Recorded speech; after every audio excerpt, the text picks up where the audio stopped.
February 25th, 2020 marks 40 years exactly since the election of Jim Hacker and the airing of the initial episode of Yes Minister, a cult classic for a lot of us. So, to celebrate the occasion, we have 6 very special guests, and they're all seated in the front 2 rows here, all of whom are senior leaders in government, past and present, and they're going to share with us some of their favorite scenes from the Yes Minister and Yes Prime Minister series.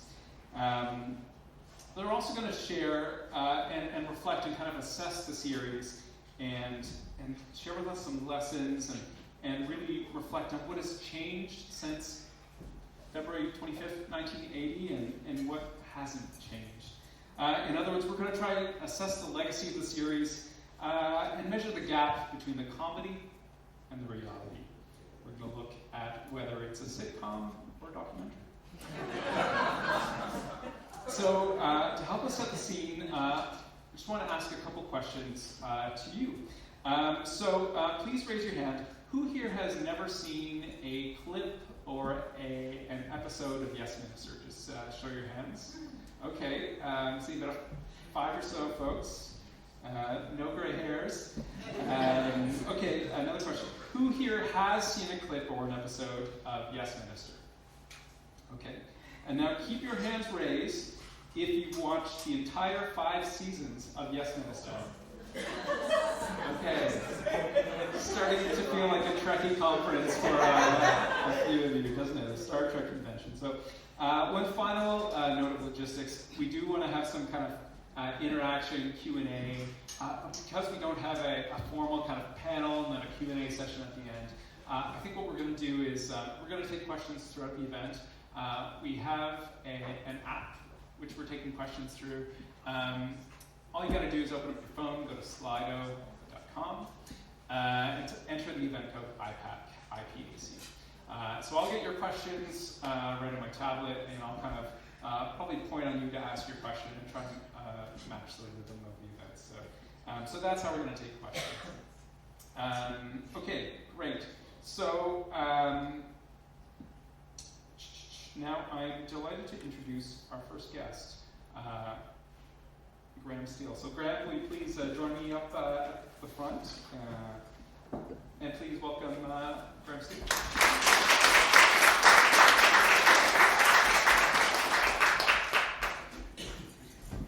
All right. So, Graham, and you can hold the microphone. You were a member of the Nova Scotia legislature from 2001 through 2013. You served as Minister of Finance and also as Minister of Acadian Affairs from 2009 through 2012. And then in 2013, you served as Minister of Economic Development, Economic and Rural Development, ERDT. Rolls off the tongue a bit more than the full title in the Dexter government. You're also the author of the best-selling memoir, What I Learned in Politics, which I read in 2014, I think, when it came out. Lovely book. If you haven't purchased it already, highly recommend. We do have a copy we'll be giving out this evening. I also brought a copy of my second book. I brought it because nobody read it. Well, we'll try and change that. We do have all their email addresses, so we can send out some spam afterwards. And with your first book, you've been nominated for the Shaughnessy Cohen Prize for political writing. Didn't win though. Who here? I'll do another poll. Who here in the room has read Graham's book? What I Learned in Politics. Thank you. Okay, great. But half the room. First one. I won't ask who read the second book. Okay. Right. So, I have a few questions for you, Graham. And I know you've come with a few clips you'd like to play, but I wanted to kind of warm up the crowd by playing a bit of a game. I have for you a number of quotes, and we're calling this game, and if you know Graham's kind of background, he was a Rhodes Scholar at Oxford University, and Sir Humphrey also attended Oxford University. So we're calling this Battle of the Oxfords. Who said it, Sir Humphrey or Steele? So,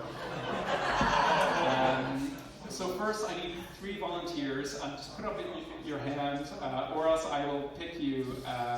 Okay, Luke, I see 1 hand up. Come on up here, and then 2 more. Deputy Hudson, I saw a hand. Is that your hand? Laura. Come on up, Laura. And I need 1 more. And so Luke will just get you to stand up right here. Okay, Laura, come on up. Those are Deputy Minister of Justice, you'll have an advantage. And 1 more volunteer. Okay, right there. Yep, hand up, Olivia. Okay, great. And so we'll just get you here lined up. There are great prizes, I can assure you. So what Graham's going to do is he's going to read out quotes. We'll start with Olivia. He's going to read out a quote. There'll be 3 rounds. You'll have to guess, was it Graham Steele that said this, or was it Sir Humphrey? So, Graham, how about you kick us off? Okay, question 1, round 1? Okay, yeah, quote 1. First quote. Waste is often in the eye of the beholder. Was that Graham or Sir Humphrey? I'm going to say Sir Humphrey. I'm sorry. Okay, Laura. Too much civil service work consists of circulating information that isn't relevant about subjects that don't matter to people who aren't interested. I'm sorry, that was Sir Humphrey.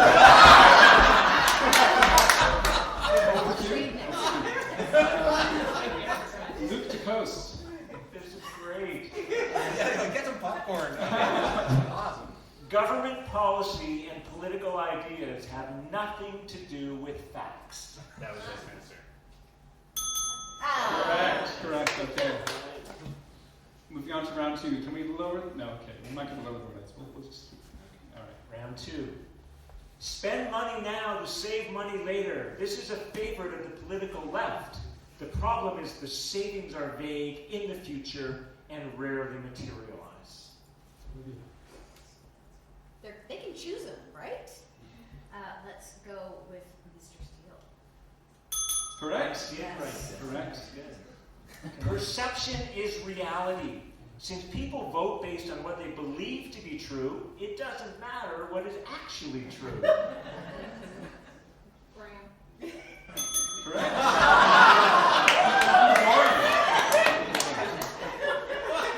Last question, round 2. You know my voice. Luke. The least powerful, important, or regarded part of government is a junior minister with a plan. Yes, that's right. Correct. All right, so we're about to enter the final round. Luke, I believe, Hunter, you're keeping score? I got it. Okay, Riley, so I think it's Luke in the lead with 2 points. And everyone else has got 1. 1 point for Laura, 1 point for Olivia. Okay, 3rd and final round. Fight hard to take credit. Fight harder to avoid blame. I'm going to give you the benefit of the doubt and say that one's yes, Minister. I'm sorry. And Steele. Clearly you haven't read the book. All right, Laura, you're next. Because there are more ideas than money, politics is about priorities. Correct. There you go. I actually wrote dollars, but I thought that'd be a giveaway since Westminster was in pounds. Final question. Final. The role of the constituency politician is to feed the party's database, which is used for ever more sophisticated marketing schemes. Damn, Steve. He knows his stuff. Correct. Okay, well, congratulations. So we do have some prizes.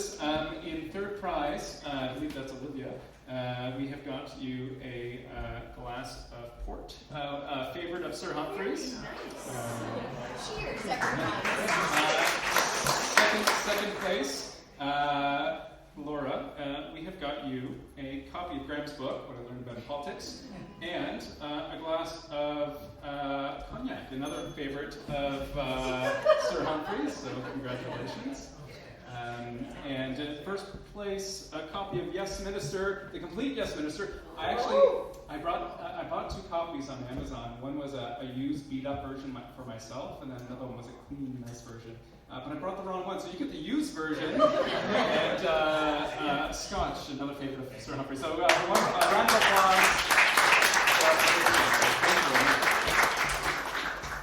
Okay, that was fun. Thank you. It is actually amazing how many things I wrote in my book that I realized afterwards a very similar version was in the Westminster book as well. So, Graham, welcome. Thank you. Thank you. Thank you. I did the math, and when Yes, Mister came out, you would have only been a scrawny 16-year-old, I think.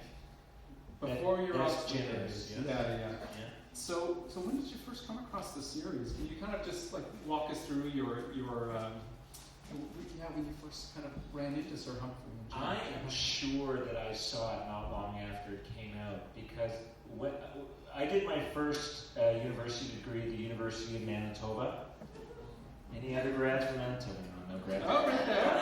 Okay, good. But I actually studied public administration at the University of Manitoba. So as soon as the series came out, people were really into it. But of course, at the time, I hadn't worked in government, so it just seemed funny. It just seemed funny, much later. So I've known it probably for as long as it's been out. But I was elected to the legislature in 2001, and I spent 8 long years in opposition. And then 2009, my party was elected, and I became a minister. And within very short order, my father-in-law sent me the book. He said, "You're going to need this." And so I actually, when I became a minister, I went through and reread the whole book, got reacquainted with the series. And at about the same time, a former MLA named Jeremy Ackerman, which you oldsters will recognize him, he sent me the complete DVD set and said, "You're going to need this." So not long after becoming finance minister, I rewatched the whole series from beginning to end. Wow, that's incredible. That's quite funny. I remember talking to another kind of sitting deputy minister right now, trying to explain the background of the event, what we wanted to do. He told me it was a career-limiting move. I have no idea what he was talking about. Weirdly though, I've never seen even a single episode of Yes, Prime Minister. It went on for what, a couple seasons? 2 more, so I think 3 seasons, Yes Minister, and then 2 seasons. So I'm familiar completely with Yes Minister, but not at all with Yes Prime Minister. Something to look forward to. So you were the Minister of Finance, Kidney Affairs, ERDT. I was speaking with Simone d'Entremont, who's going to be speaking a little bit later. I understand he was the Sir Humphrey to your Jim Yes, he was. So I was, for those youngsters in the room, I was the finance minister for 3 years, and I spent a year out of cabinet, and then what I call the best summer job I ever had. I went back into cabinet for about 6 months in 2013, and Simone d'Entremont was my deputy minister, and we were such a raging success that not long after I was finished there, they abolished the entire department. I do remember. Isn't that right, Simone? Yeah. But that's right, so Simone was my deputy there. Now, you don't have to say it was Simone or another deputy, but have you ever had that moment, where a deputy minister, in the series that were called permanent secretaries, but has a deputy minister ever kind of leaned into you and kind of whispered in your ear, why minister? What a courageous idea. Has that ever happened to you? No, because I think that the person who was closer to Sir Humphrey was not Simone d'Entremont right here. It was my first deputy minister, who of course I can't possibly name, but it was Vicky Harnish. and she was wonderful. Don't get me wrong, I have an enormous amount of respect for Vic. She's smart and she's tough, and she makes very knowledgeable. An appearance in your chapter about public accounts, doesn't she? Yeah, she does. So but she was more like the Sir Humphrey Appleby character. How many people here know Vicky Harnish? She's been retired for 5, 6. Actually, 8 now more. that I think about it, she retired while I was the minister. It was the only thing she could do to get away from me. Yeah, so she must have been gone for about 7 years. but still is around the public sector. But she was more like that character. She'd been around government her whole life. She knew government inside out. She'd seen a succession of ministers come and go. I was just another one. I wasn't going to be there that long. We both knew that. I mean, let's face it. And one of the things they say, Matt, in the book is ministers don't last very long. And interchangeable marketing even inside I of was the finance minister for 3 years, and at the end of that 3 years, I was the second most senior finance minister in Canada. Some of my colleagues in other provinces had turned over twice just in that 3 years. And I was counting on the way here, it's slightly under 6.5 years since I last was a minister, and in that time, we're on our 4th finance minister, right? So ministers are there for a good time, not for a long time. I know that song.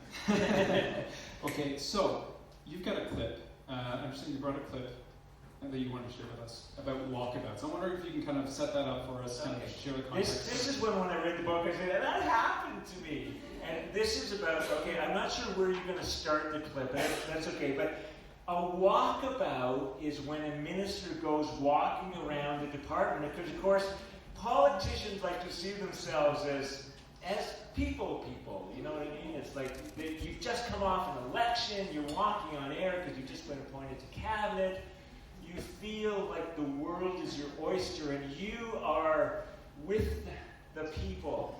And that means that the first thing you want to do when you go to the department is go out and meet everybody, which deputies hate. Deputies hate. So maybe we could watch the clip. Yeah. And it's like just imagine this kind of sort of really happened to me. So just watch this and thinking of Sir Humphrey as Vicky Harsh. Okay. Well, the minister might like to know. Yes, well, I take it that you are broadcast. Yeah, it's a difficult one. They're friends, you see. There are no friends of good administration. Well, give me 24 hours. Yes. I'll have to square the party organisation and get the chairman invited to one of those drinky doos at number 10 or something. Soften the blow. Right, anything else? No, I think that's normal. Thank you.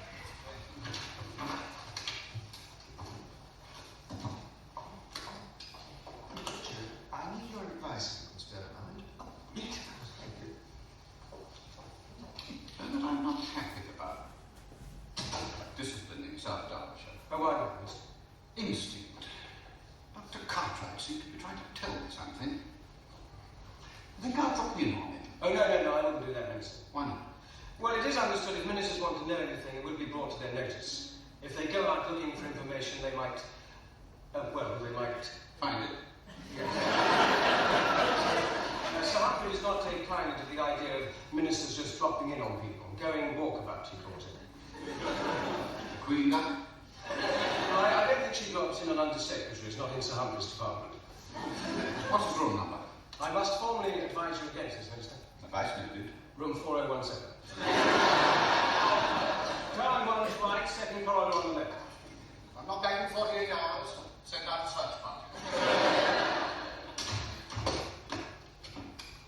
Hello, Graham, it's Bernard. Look, I think you better tell Sir Humphrey that the minister's just gone walkabout. Yes, AWOL. Well, of course I told him, yes. I know. I think you better let him know right away. 1, 2, 3, 4, 5, 6, 7, 8, 9, 10. What's all this about? So that's happened to you? Well, yeah, deputy ministers hate it when ministers go walkabout, because you know why? So the politicians, it's what they do. They just finish an election campaign when they go out knocking on doors. So this is what we do. We go out and meet the people in the department. Deputies hate it because, well, there's many reasons why they hate it, but one is that there's always people in the department who have weird ideas and conspiracy theories and long-standing grievances and all that kind of stuff. And if the minister goes, right? You all have people like You're that. talking about Department of Finance and Treasury Board. Well, yeah, like within your department, you have these, right? And if you can't think of who it is in your department, It's probably you. Anyway, so the deputies don't want the minister to get bits and pieces out of context. So deputies see their role as taking everything from the entire department and molding it into context and giving the minister the full range of the facts and the options. And if the minister goes walkabout, who knows what's going to happen? So I was discouraged from going walkabout, but I was a man of the people, so I went a walkabout until that one terrible day. And do you want to walk us through that day?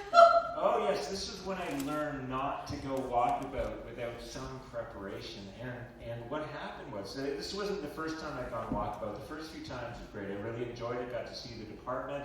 Got to see the tiny little corners that we had people working out of. You know, it's because I worked in the provincial building down the road. How many people here have worked in that building down there? I mean, it's nice on the outside. It's not nice on the inside.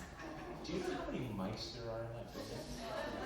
Anyway, so the first few times I went walkabout was fine, but I tried to do it at least once or twice a year to see everybody in the department, to let them know that I knew they existed. How many of you have ever met a minister on walkabout? Yeah, see, some ministers do walkabout. Some of you never have. Anyway, on one day, this was like at least a couple of years into my time as a minister, I went on walkabout and I ended up in the office of somebody who had just been let go. It's like, I didn't know. I just went from door to door. Hey, how are you doing? What's going on? And it was terrible. It is not funny at all. I mean, the guy was crushed. He was literally cleaning out his office when I was going around and walkabout. And of course, I felt I had to, and I did. We closed the door. I sat there, and he told me what had happened, and well, there was really at that point, there's nothing you can do because deputy ministers are very clear that personnel decisions are decisions that will be made by the deputy minister. That is not the minister's role. So it's not like there was anything I could do, but it was a very difficult situation, and I learned from that there's maybe a good reason why deputies don't like when their ministers go walkabout. Yeah. Speaking of walkabouts, ministers sometimes have to be out of town, and in your book, we'll recall there was a section when you were doing kind of pre-budget tours and you were kind of consulting, pre-budget consultations, I think, and they're part of the normal budget cycle, but you kind of made them very public and the reform, and you were kind of traveling the province. So the work of the department has to continue while the minister's away. So the second clip you selected has to do with kind of ministers being out of town. So do you want to maybe set that up for us and maybe tell us why you chose to do that? One of the reasons why I find Yes Ministers so funny is because, of course, there's a lot that goes on in government that we never see. One of the reasons why I think people enjoyed my first book was because I kind of lifted the curtain on what happens when politicians are talking to each other. What happens when the last civil servant leaves the room? What kind of conversations are held? What goes on? What are they thinking? And for me, it's the same. I wanted to know, what are the civil servants saying about me? What are they saying about us, the politicians? Because you know that those conversations go on, right? And this clip, of course, I can't say whether this ever actually happened in my department because by definition, this was a meeting that I would be excluded from. And I don't know how much of this clip you have now, but if it's what I think it is, Sir Humphrey explains to Bernard why it is actually a good idea to send your minister on trips. And when I saw this clip, it's like, I knew it! I knew they talked about us this way. Okay, let's take a look. Well, Bernard, how have you enjoyed having your minister out of the office for a week? Oh, not very much. Haven't you? No, it makes things very difficult. Oh, but the minister's absence is a godsend. You do the job properly for once. No silly questions, no bright ideas, no fussing about what the papers are saying. Do you know, Bernard, I sometimes think our minister doesn't believe that he exists unless he's reading about himself in the papers. I'll bet you the first thing he says when he gets into the office is, any press reports on my Washington speech? How much do you bet? £1. Done. He won't, because he's already asked. In the car on the way back from Heathrow. You're learning about it. So you see why our minister's absence is a good thing? Oh yes, but so much work piles up. Splendid, there we are. What with a couple of days briefing before he goes, and debriefing and backlog when he gets back, we can keep him out of the department head for a fortnight. Then for the next 6 months, whenever he complains about not being informed about something, we can tell him he came up while he was away. Is this why we're having so many summit conferences? Well, of course, that's the only way the country works. Concentrate all the power at number 10, then send the PM away. To the EC summits, NATO summits, Commonwealth summits, anywhere. Then the Cabinet Secretary will be on with running the country properly. You ought to be seeing him now. Well, what do you think of the Minister's Washington speech at Peter Road? British government administration is a model of loyalty, integrity, and efficiency. It's a ruthless war on waste, cutting bureaucracy to the bone. Lesson Britain can teach the world. And is it true? Can we prove it? Oh, bad. A good speech isn't one where we can prove the minister is telling the truth. It's one in which nobody else can prove that he's lying. Yes. But even so, Yeah? well, I'm sure Peter did a frightfully good job on it and everything, but I just wondered whether perhaps it might have been a bit boring for the audience. Of course it was boring. Brought the pants off them. Ghastly to have to sit through it, I should think. Oh, well then, I mean... Well, ministers' speeches aren't written for the audience they're speaking to, Bernard. Aren't they? Delivering a speech is just a formality you have to go through in order to get the press release into the paper. You can't worry about entertaining people. We're not script writers for a comedian. Well, not a professional one, anyway.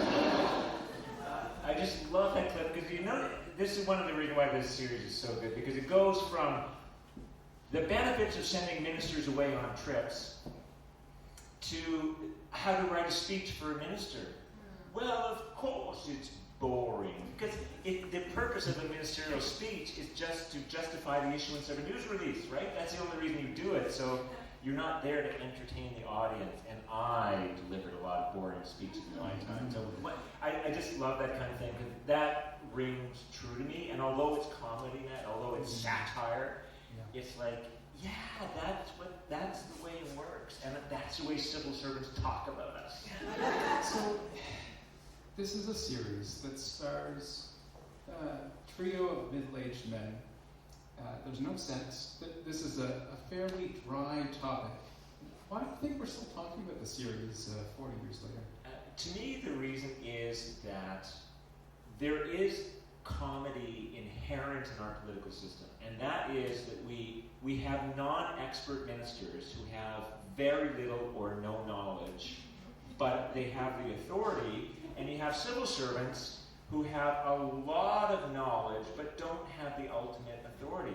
That is actually one of the strengths of our system. But oh my goodness, you can play it for comedy. And what the danger, I think, Matt, is that sometimes it can make people depressed or cynical, or it can make them despair because you just can't get through to the minister. But it is actually one of the strengths of our system, is that you have to persuade a non-expert of what it is that you think ought to be done before it gets to be done. And that's not an easy thing to do.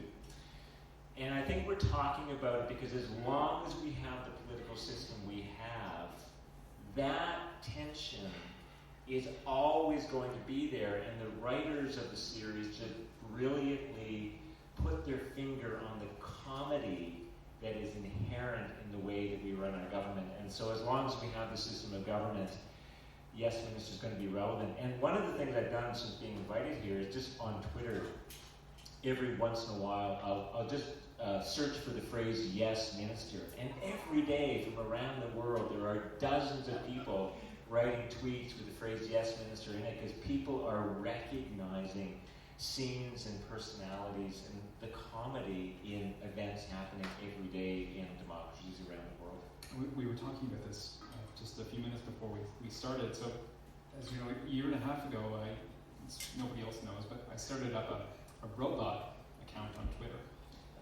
And so I called the account, was it Sir Humphrey Applebot? And he takes quotes from the series and he tweets them 3 times a day. So he'll post, he kind of post advice to the minister 3 times daily. And in a year and a half, he went from 0 subscribers, 0 followers to 18,000, pushing just about 20,000 now. So, and you're right, people replying to him every day, sharing their stories, sharing news clips that, and the quotes that are pulled from the series are kind of pulled at random. But sometimes the timing is impeccable. So it's just a beautiful thing to watch and see it kind of take its own life. So maybe just to conclude, I wonder if, have any other kind of yes minister moments occurred to you as ministers, or story you can kind of share with us to kind of take with us? Those are the main ones, the clips that I selected, and especially this idea of the walkabout and the terrible experience I had with the walkabout eventually. But just That was your story. that was my Yeah, story, right. and A misfire on my part. but I just think, it's true, and I do think politicians should watch the series when they become ministers. But civil servants can learn a lot from it as well, because one of the points of the show, I think, is that the two sides, they both mean well and they're both smart in their own way, but they're coming at it from different angles. And I can assure you, as somebody, I've been a civil servant in the past, by the way, so I can also sort of understand where you all are coming from. A long, long time ago, I worked at the Workers' Compensation Board of Nova Scotia on staff there. But I can tell you as a politician that you can learn a lot about what your minister's thinking right now, today, by watching Jim Hackburn, saying, what's he thinking about? What are his priorities? What's motivating him to do what he's doing? And those same things are truly what's motivating your minister right now, today. Great. Well, thank you very much. Thank you very much, everybody.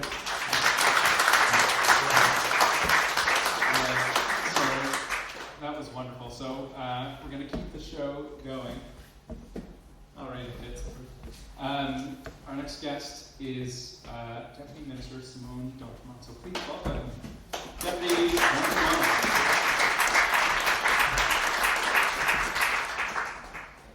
So a tough act to follow. Yes. Deputy Dontramont, you are a wildlife photographer who, on the side, works as a Deputy Minister of Energy and Mines, as well as the Deputy Minister for Seniors. That's correct. It's the other way around. Right, Yeah. right. So seniors haven't heard. Well, photography is my therapy. I don't think about briefing notes. Has it ever occurred to you? Oh, I have to issue a disclaimer before we get going. We can do that in a moment, but this is kind of... Okay. Has it ever occurred to you to merge the two departments, the energy, mines, and seniors? Are there any kind of synergies? But there are, we made the jokes and I've heard them lots of times. That's right, Joe. There's Do lots the- of energy in seniors, and that's part of our mandated seniors. We're saying the glass is not half empty, it's half full. We're maximizing the opportunity that an aging population presents. So you've heard the jokes. Do the jokes about the office of seniors ever get old? I heard Lorraine laugh. No. Okay, you've got a disclaimer. I do.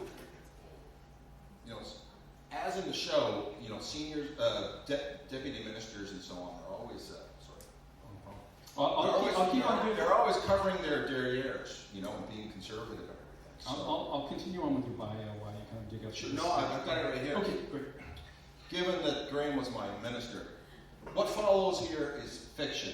The characters, incidents, and locations portrayed in the names herein are fictitious, and any similarity to or identification with the location, name, character, or history of any person, living or dead, product, or entity is entirely coincidental and unintentional. It's like Trump really do, right? Yeah, okay. I give it at the beginning of every meeting. So prior to becoming Deputy Minister of the Office of Seniors and the Department, you were also Deputy Minister of ERDT, I'll call it. That's right.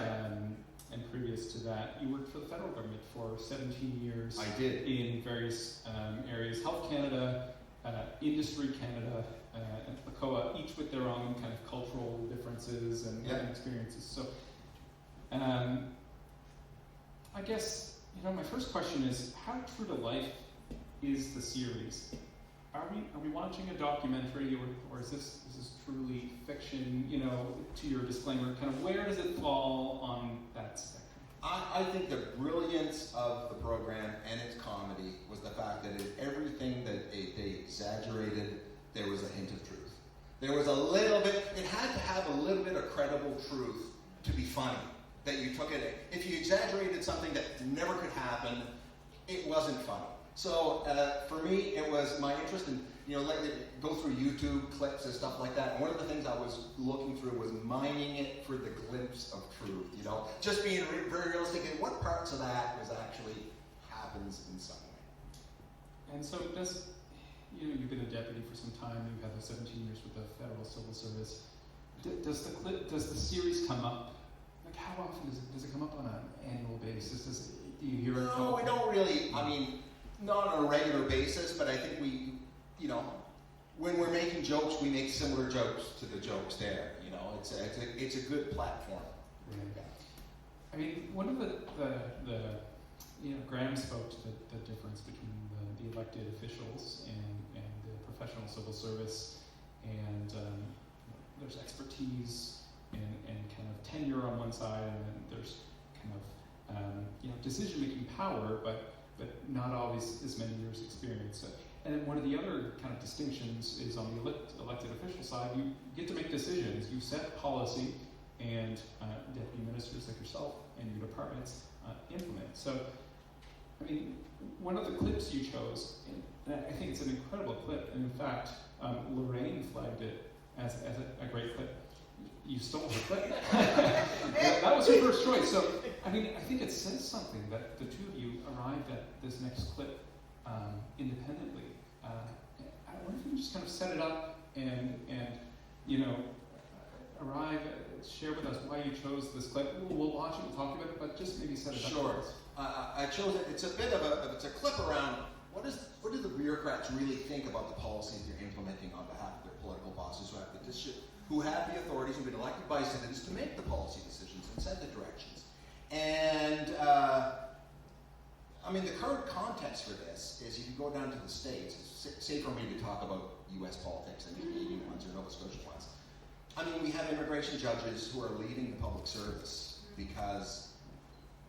or they're leaving their post because they took on their job because of a passion maybe for helping immigrants get into the country and make it a better world, and now they're being encouraged told by law to implement policies that are counter to why they joined the public service, why they took on the jobs they did, and to implement policies that they have an allergic reaction to implementing. And the conversation I wanted to have, it's based on a comedy, it's a more serious one for public servants to think about, is, what does a public servant do when you might be allergic to implementing the policy?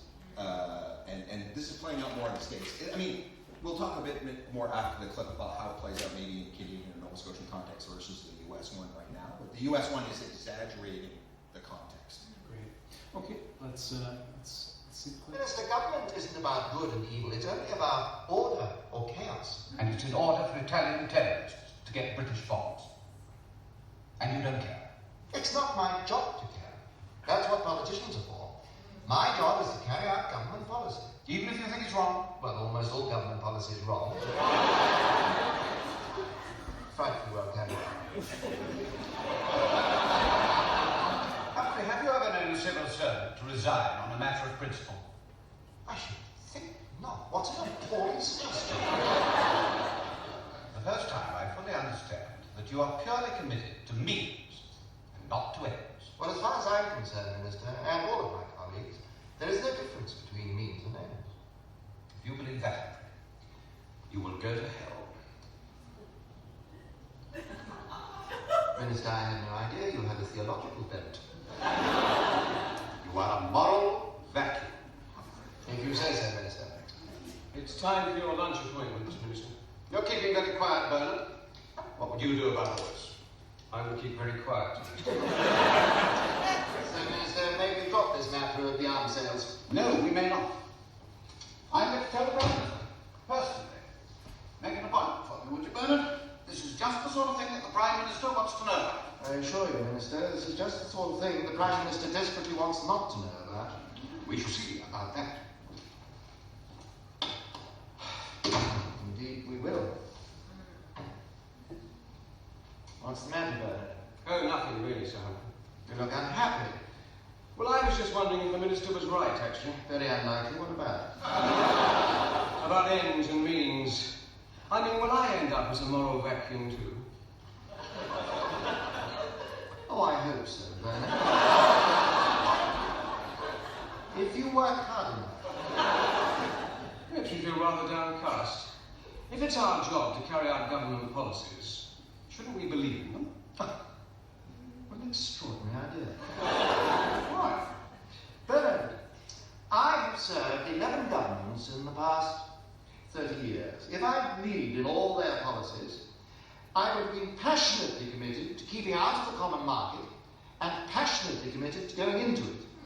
I would have been utterly convinced of the rightness of nationalising Steele and of denationalising it and renationalising it. In capital punishment, I would have been a fervent retentionist and an ardent abolitionist. I would have been a Keynesian and a Friedmanite, a grammar school preserver and destroyer, a nationalisation freak and a privatisation maniac, but above all, I would have been a stark-staring, raving schizophrenic. So some jokes don't age as well as others, but there's an element of truth in that one. I mean, can I call you Simone? Yes. Okay, I should have cleared that before. That's all right. Yeah, Deputy D'Entremont. I mean, has that happened to you where you're tasked with implementing a policy, and not just a policy that you're lukewarm about, a policy that you really think is not the right approach, and how do you manage that personally? Yeah, I wouldn't classify it as, I think the issue is, as deputy ministers, our job is to provide good policy analysis and provide fearless policy advice to our political bosses to make them. They don't want to be sold the decision. Here's 3 options. I think you should take this one. This toaster's got three settings for heat, and they don't want to be sold a product. They want to be given the facts and helped make the right decision. I think something that deputy ministers develop over time, and it's maybe easier for us than our other staff, is at the end of the day, you give your advice, they make a decision, and you go home knowing you've done the best job you can, and you implement decisions that are legally taken loyally as if they're your own, with enthusiasm. But at the end of the day, if governments don't make the decision that you would have made, you don't lose sleep over that. For some of our staff, sometimes they're so enthusiastic about the things they do and the way they want to do them. There's a saying, it's not a government saying, but a broader saying, don't fall in love with the problem, not your solution to the problem. Sometimes you think your way of solving the problem is the right way, and someone chooses another way. As Graham mentioned, government is not about right or wrong, it's about different choices. Governments have different choices and different priorities that they can make. Don't fall in love with your version of the priorities. I mean, the situation though is different, I'd say, in our context than it is in the US one, where an immigration lawyer resigns over not wanting to implement those policies. It's not like the folks at the Department of Health, that there's a government that's going to come later and be anti-health. And their job is going to be to undo health. Governments will make different choices about how to advance healthcare, and I'm confident all the staff that are there can get behind the idea of advancing healthcare, even if it's a different way that's been done in the past. But I mean, I don't have the answer to your question. To the issue, in the U.S. context, where people are being asked to implement policies that their moral compass tells us is going in the wrong direction. What is it their job to do, or what should they do? Should they just hold their nose and do it, or should they, or some people go as far as resigning? It's a different context there, I think, because the way they're running government there is quite a bit of a shift in the way it's been done in the past. Right. But it's interesting, I think, public service policy conversation to have. Right. I mean, one of the themes that keeps on popping up in schools of public administration, and I know a lot of folks in the room here either are NPA students or they study public administration and public policy, political science, or kind of a related field. But one of the themes that keeps on coming up in these programs is that public servants no longer have a monopoly on advice. advice to their ministers. There might have been a golden period in the 60s, if there ever was a golden era of public administration. And back then, the professional public service was the main advisor to elected officials. But now there's a critique of that, or an argument that advice to ministers now comes from think tanks, comes from academics, it comes from schools, it comes from the media, it comes from a whole plethora of actors. So watching the series, we see Sir Humphrey trying to kind of manage the minister, and I think that might be an exaggeration of what happened back then. And certainly, there's a departure from the life today. But I mean, how much does the civil service? How much influence do they have if they really do have great advice? Like, do you find like you can't change the minister's mind, and of course, your goal isn't your objective isn't to change your mind, but how different is it today with all the different actors in the policy field? It's different, but I think they're all valuable inputs. None of us are as smart as all of us, and our political bosses have a broader frame of decision making than we do as public servants.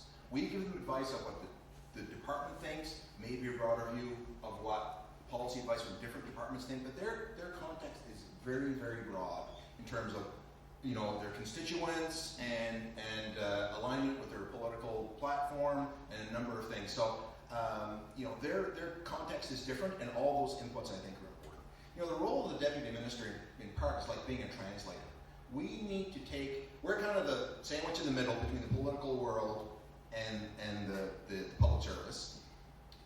And our job is to translate good policy to make it make sense in the political world for our political bosses. But also, after an election, it's for us to take their political platform and find a way to convert that into policy action. So we're kind of the people who translate policy into politics and politics into policy. Not that we design political platform, but we need to make it make sense in their political world. And how do you, part of being an effective advisor and deputy minister is establishing a trust relationship with your minister.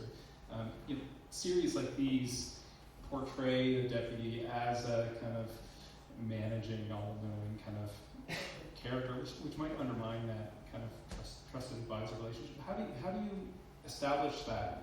If you have a new minister, or if you're assigned to energy and mines or the office of seniors, how do you establish the trust with your minister early on? It's interesting you say that. One of my motivations I remember the program when I was younger, but one of my rekindled my interest was when I was appointed as a deputy minister 8 years ago now. I watched the series, I bumped into the series on YouTube and watched parts of it again, and I was interested in the relationship.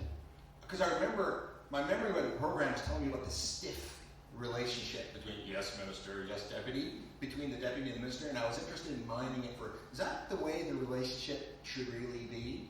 At the end of the day, the relationship that a deputy has with their minister and minister's relationship is as different as there are different people at the end of the day. I know some deputies who, after work or in other governments, will go have a beer with their minister and call them by their first name, and others will call the minister. And I've told ministers, you can call me Simon, and some of them will say, yes, deputy. The formality and so on is as different as there are different people. So. Great.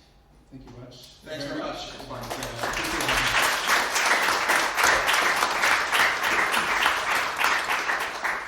All right. Thank you very much, Deputy Antoine. Our next guest is Lorraine Glendenning. So, Lorraine, welcome. Please welcome Lorraine.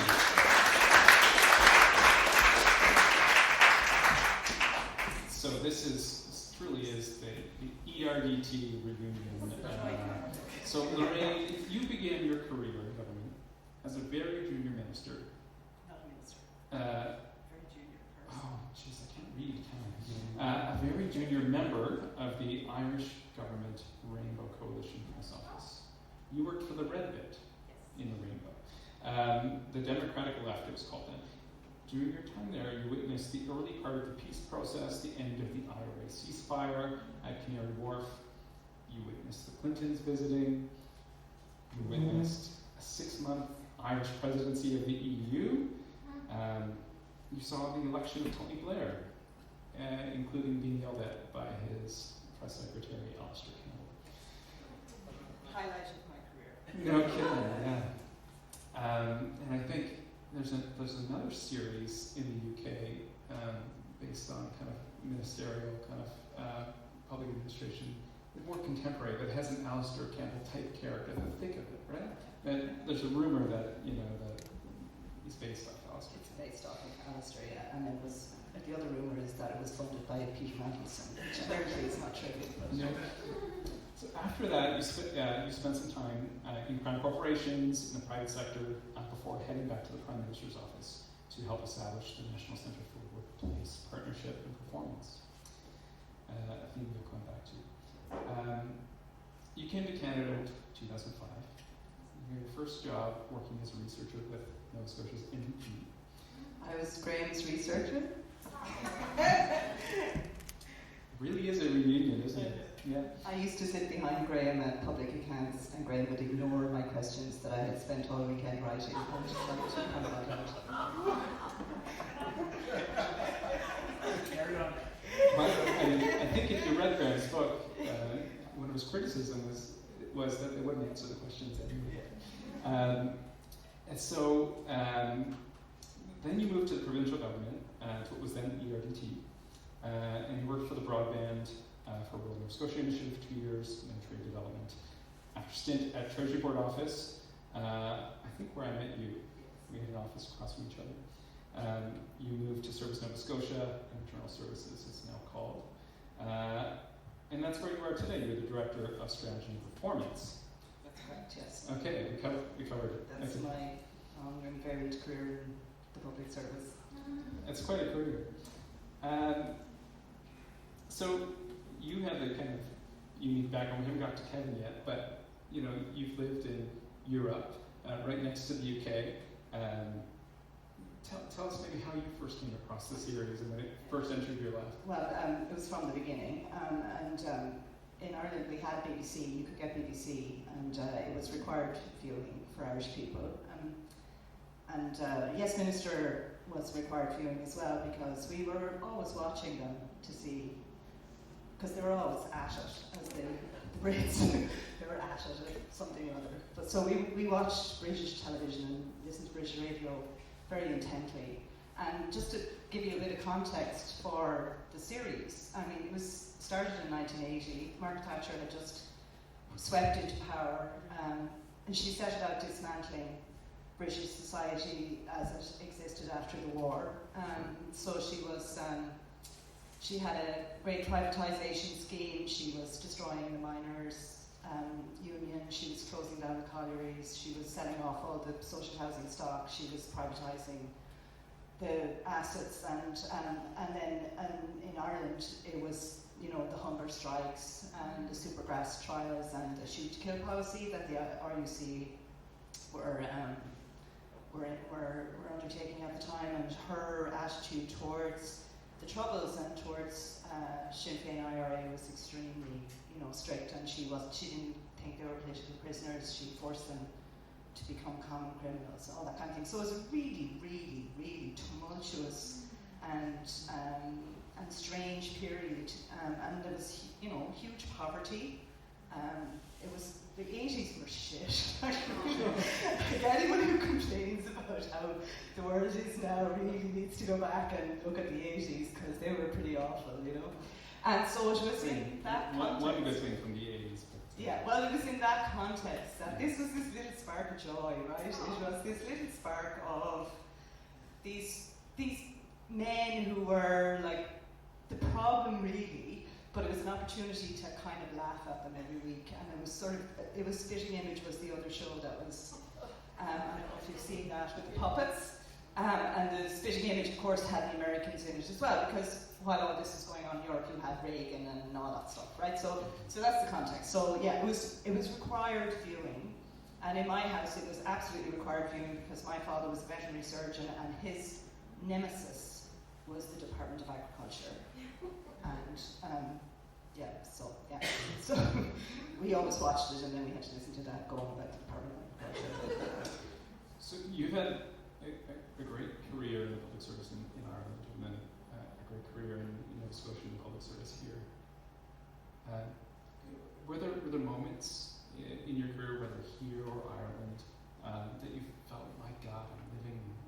in the middle of an episode, Bernard's about to tap me on the shoulder.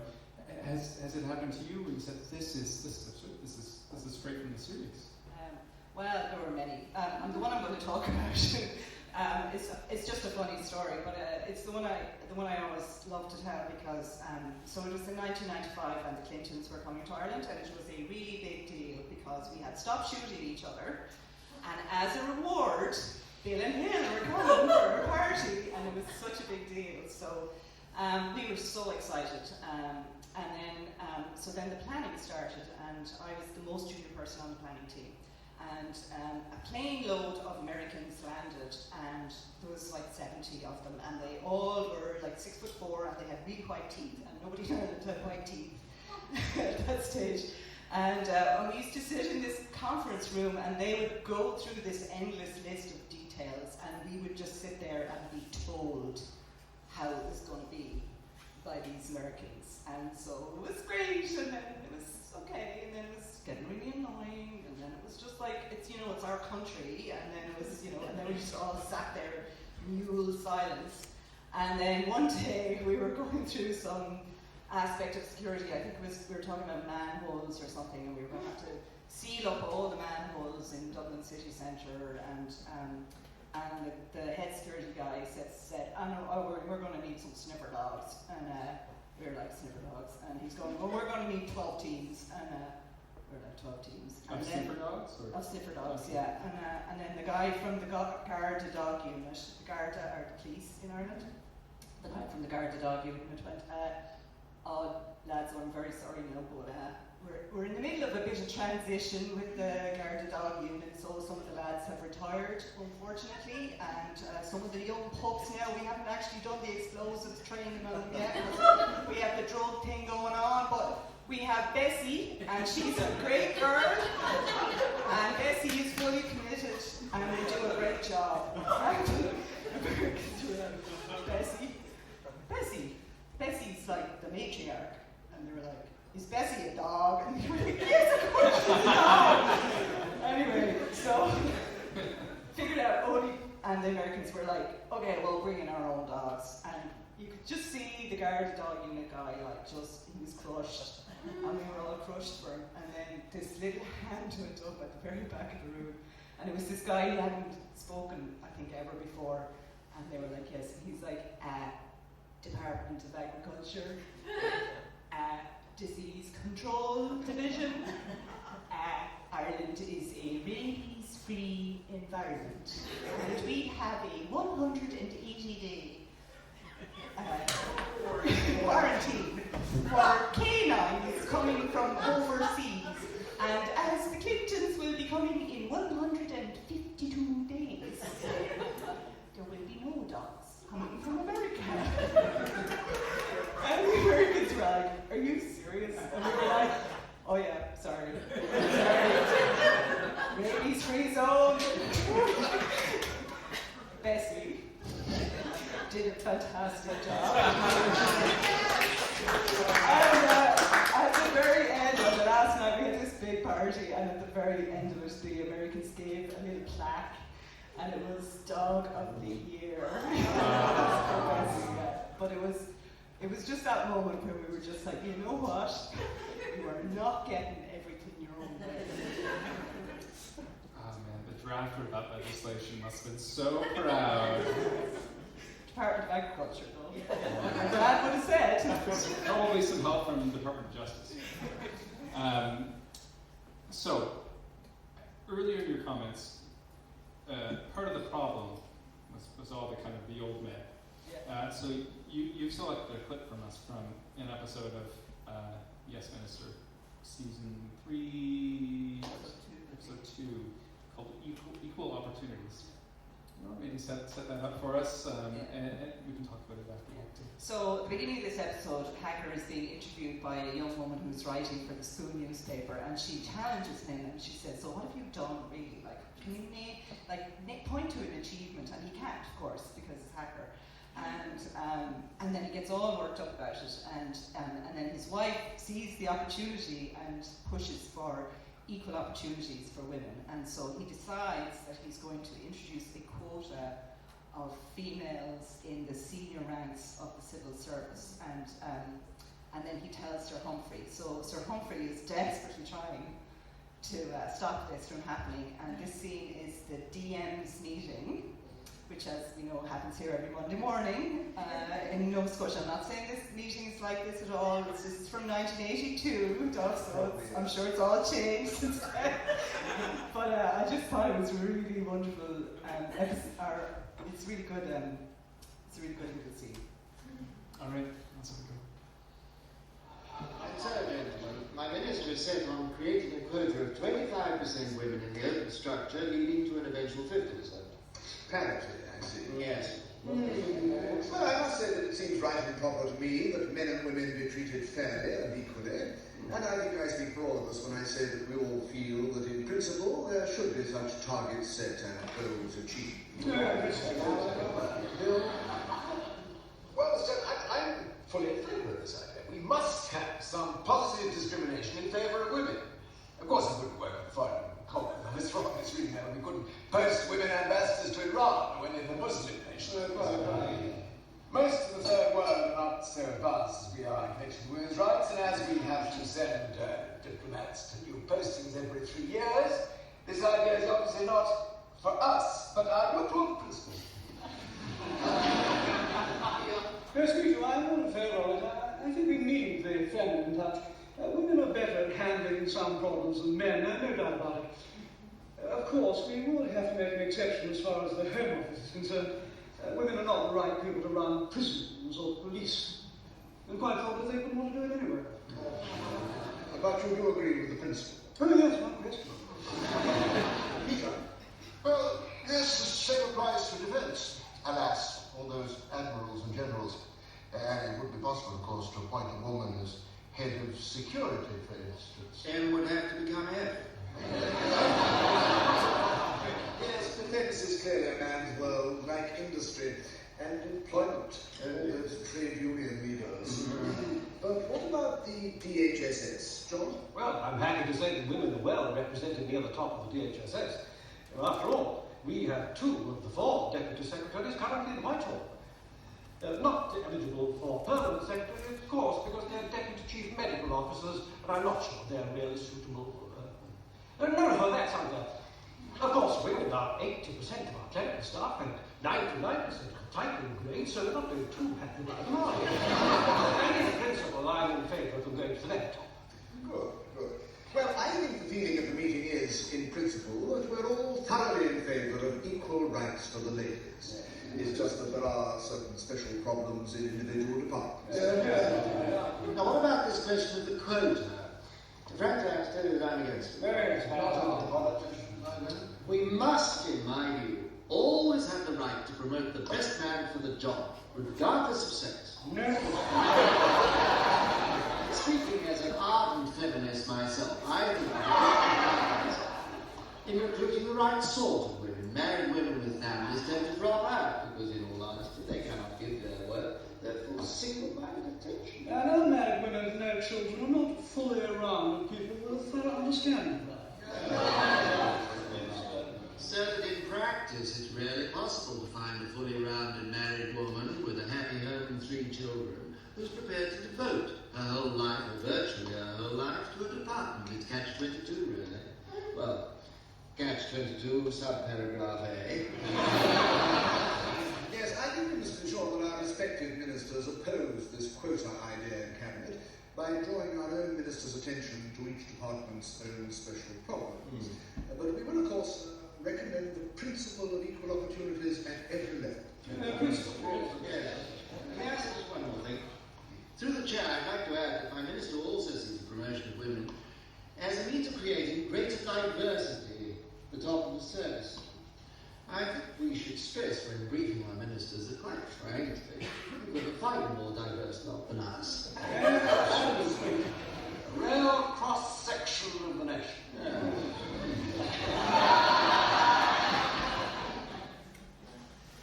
What a scene. That went out on television in 1982 when I was a 12-year-old girl and I was thinking about what I was going to do with my life. Can you imagine the impact that had on me? No kidding. I actually rewatched that full episode yesterday evening. I'd say in preparation, but in procrastination. But there's another really great quote from the episode, which was, now, minister, if you're going to start appointing women just because they're best qualified for the job, you're going to create a lot of resentment in the civil service. And I thought that was just brilliant.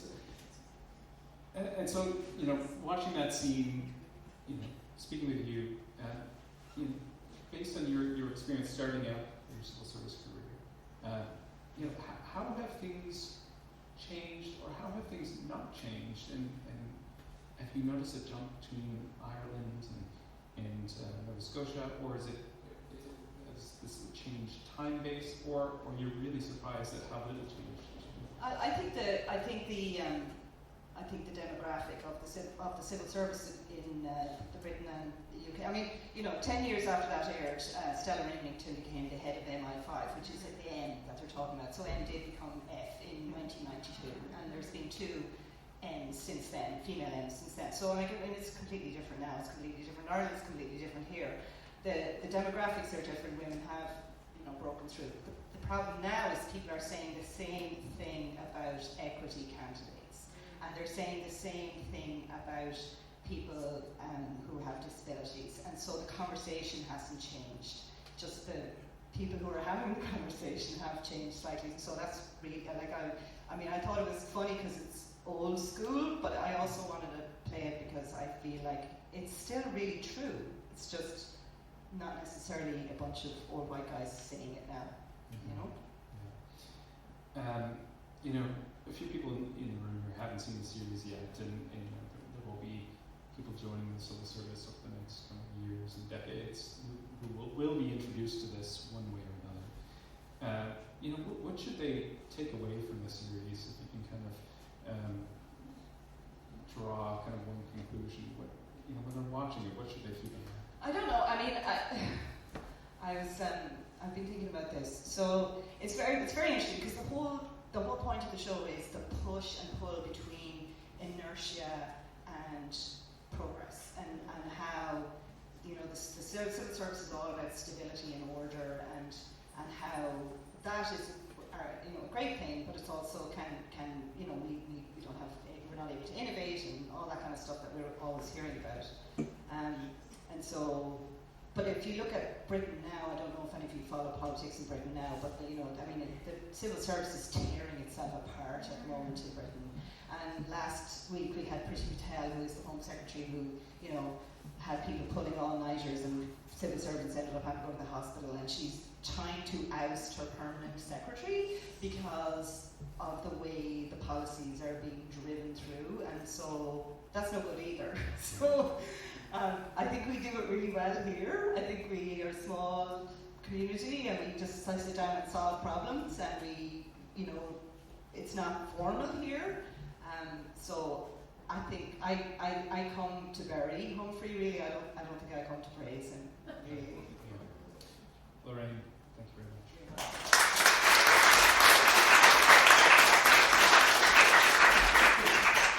So it'd be hard to top that story, but let's welcome our next guest, Kevin Quigley. Our next. Welcome, Kevin. So I'll go through your bio while you get comfortable in the microphone. So I think everyone in this room will know Kevin, but for the maybe 1 or 2 people who don't know Kevin, I'll do this just for you. Kevin Quigley is a professor in Dalhousie School of Public Administration and Faculty of Management. Kevin, you specialize in public sector risk and crisis management, strategic management, critical infrastructure protection, thinking about what to do when everything goes wrong. You are, and I think a lot of people in the room will know you as the scholarly director of the McKechnie Institute at Dalhousie University, which we are incredibly proud of and impressed. And you put on incredible events every year, and you just finished a few recent events which were quite popular. What I didn't know about you is that you served as a senior public servant in the Ontario government in the Cabinet Office. That was new to me. But I do know that you taught policy analysis to public servants working in a variety of roles. Like Jim Hacker, Professor Quigley earned his master's from the London School of Economics, so England. You then went on to do a PhD at Queen's University in Belfast, Northern Ireland. Then a fellowship at the University of Edinburgh, Scotland. So a few years kicking around the UK, just missing Wales. I have never stepped in Wales before. You okay? Never even stepped in it. No, that's right. I've stepped in it, just not stepped in Wales. Okay. Okay. Lost my notes. Lorraine Glendenning is a. No, okay. So, your book, Too Critical to Fail, How Canada Manages Threats to Critical Infrastructure, was published by McGill Queen's University Press, November 2017, shortlisted for the Donner Prize, big award in the field of public policy, public administration. So,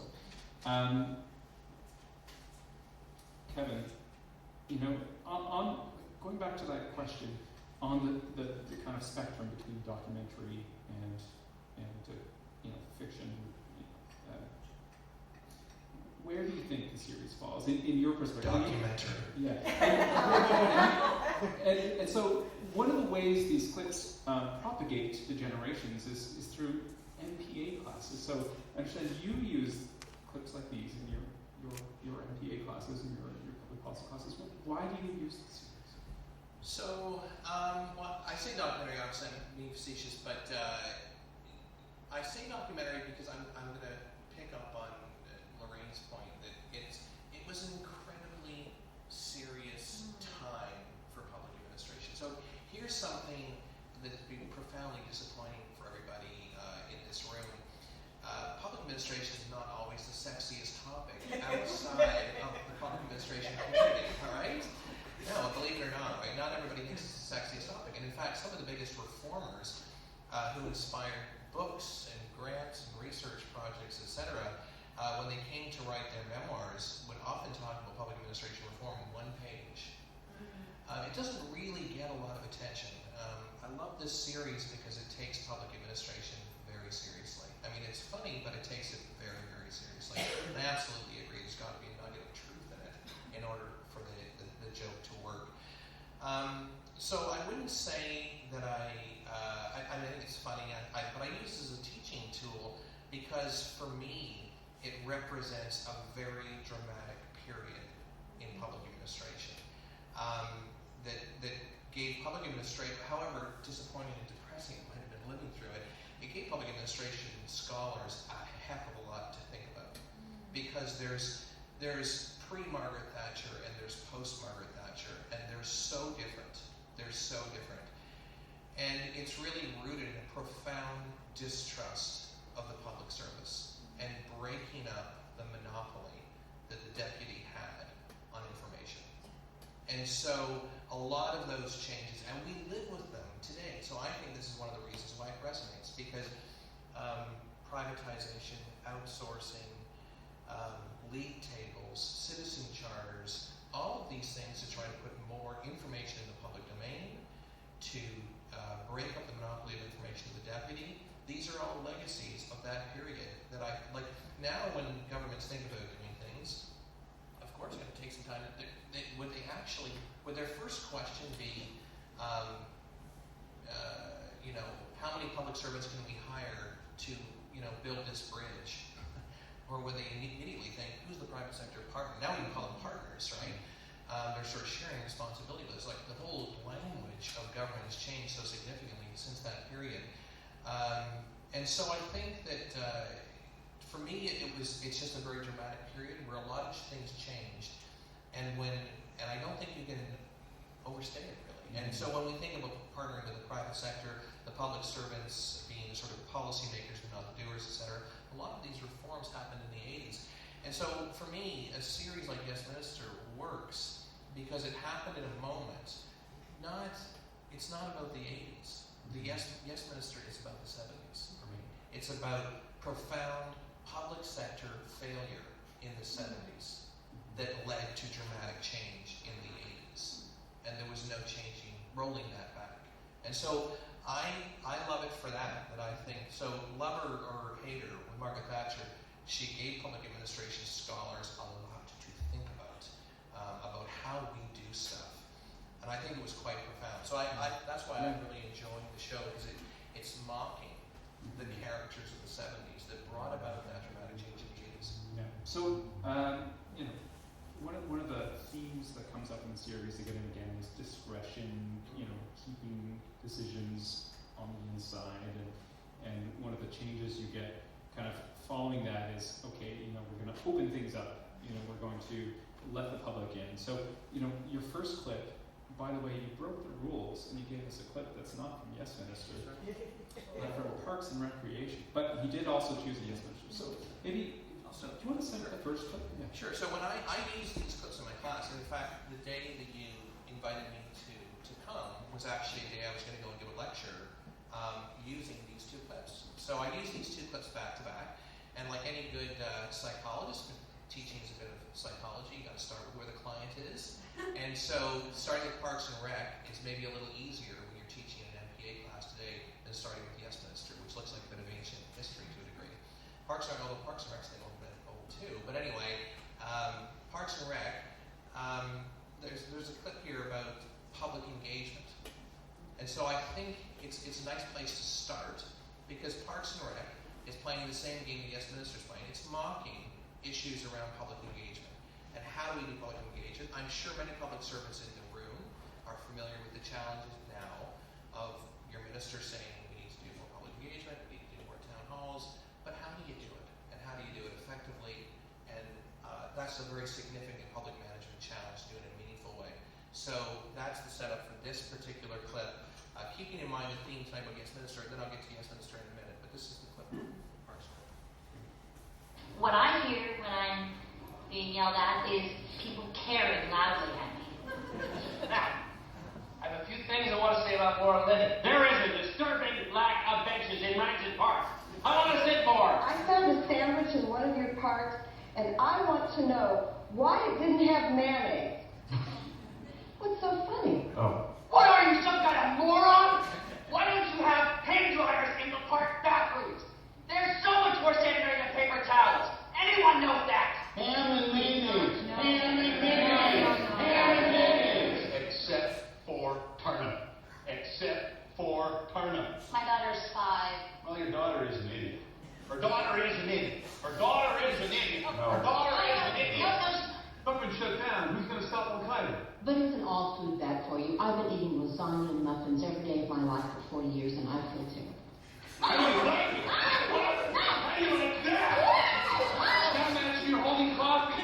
You know, it says do not drink the sprinkler water, so I made some tea with it, and now I have an infection. Sir? Sir, are you listening to me, sir? Sir, I'm talking to you. Sir, are you aware that there is waste in your water supply? Oh, you promised! You promised? That's not fair. Anyway, the other question of fairness is separation. I'm going back to Russia, Connie. Hey, you go back to Russia!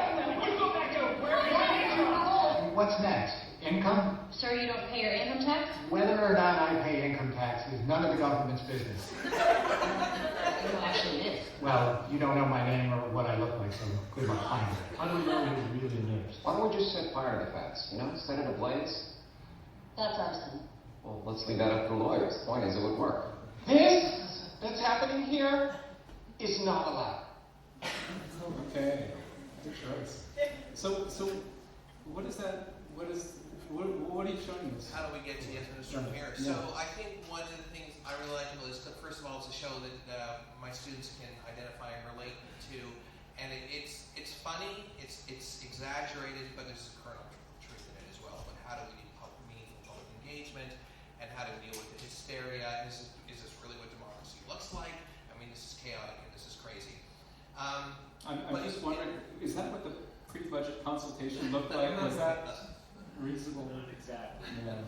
So, but what it leads us to is a conversation about engagement and transparency, which gets me to Yes Minister and the reaction against an earlier time, which led to this kind of problem. So our appetite for public engagement, our appetite for town hall meetings and transparency, etc., the emphasis we place on that now is a pendulum swing, and it's swinging quite dramatically away from what happened in the 1970s when we had guest minister, where no one was allowed to look behind the curtain.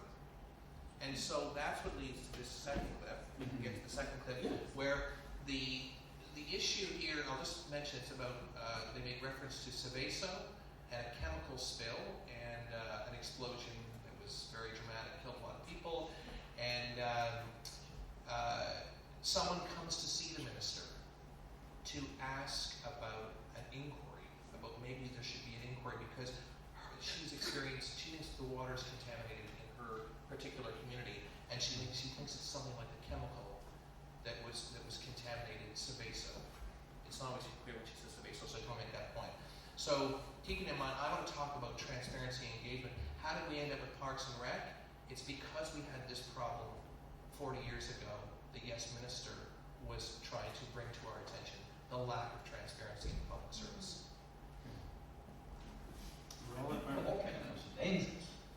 It also means that the rooms are completely unfounded and there's no cause for alarm. On the same, can I have your assurance, Jim, that first of all there will be a full public inquiry?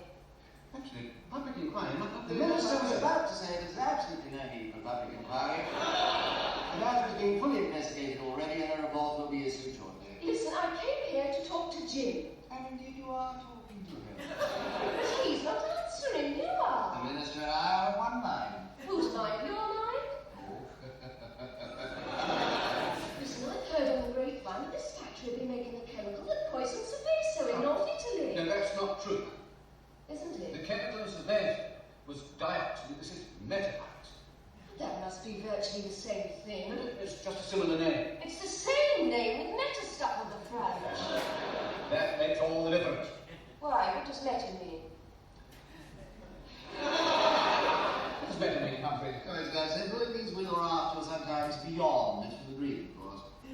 In other words, with or after dioxin, sometimes beyond dioxin. Depends whether it's the accusative or the genitive. With the accusative, it's beyond or after. With the genitive, it's with. As in Latin, of course, as you no doubt obviously recall, where the adjective is used for words needing a sense of with to precede them. But of course there isn't an adjective in Greek, is there? Well done. You see?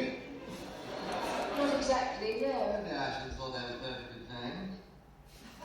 But not exactly the deputy minister as the translator, right? In that particular clip. But I mean, what do you take from that? So to me, there's just so many things about this clip that I love, and that I throw to my students, and they pick up on it. Of course, they get it, and the power dynamic between the permanent secretary and the private secretary. The private secretary's career depends on the permanent secretary, not the minister. So of course, he wants to show him he knows Greek, and of course, Lorraine was telling me earlier, we don't have private secretaries in Canada. This is kind of a uniquely British. For the chief, well, this is another reform actually, a kind of post-Thatcher reform. As you get more political staff in Britain now, we used to have very, very few political staff prior to Thatcher reforms. Now, of course, there's way more political staff, right? Again, breaking the deputy minister's monopoly on information, creating as many alternative sources of information as you can, right? Underpinned by profound distrust of the public service. Margaret Thatcher did not come to number 10 with Graham's book, but she came apparently with Niskanen book on budget maximizing, which is a very powerful statement on her part to say, I don't trust the public service. And that was the message she was bringing. Margaret Thatcher was not like the conservative leaders that had come before her, right? She was the grocer's daughter. She did not trust the elites of the public service. And so, so when I look at this question of elitism, it's very, very clear the elitism of the public service, the fast screen program in the UK that recruits those public servants into those jobs, the private secretary who's being groomed to be a permanent secretary. All those dynamics, and that actually knowing Greek was important. But the criticism of the public service in the 70s was, I'm glad you know your Greek, but can you manage an economy for us? Because the economy was a mess. The UK economy had some major disasters in the 1970s, and the public service was seen to be removed from it, that they were not touched by the huge unemployment, the huge inflation, the disaster of the economy, the currency crisis. Their jobs were protected. And so there was a great resentment towards the public service that Thatcher really captured. and really went about dismantling. So I see a lot of those themes coming through in that clip about the power dynamics, the lack of transparency, no inquiry, don't look here. And then it leads to this pendulum swing of dramatic efforts at public engagement, which lack coherence, craziness, Herculean efforts to have town hall meetings, but how do we draw meaningful interactions in those town hall meetings? So that would be my sort of bias in this kind of approach in public administration, thinking of it as a pendulum that swings back and forth from particular ideologies, and I think it's captured nicely by these two clips. So this is why I show these two clips. Interesting that February 25th, first episode of Yes Minister, the title and theme of the episode was called Open Government.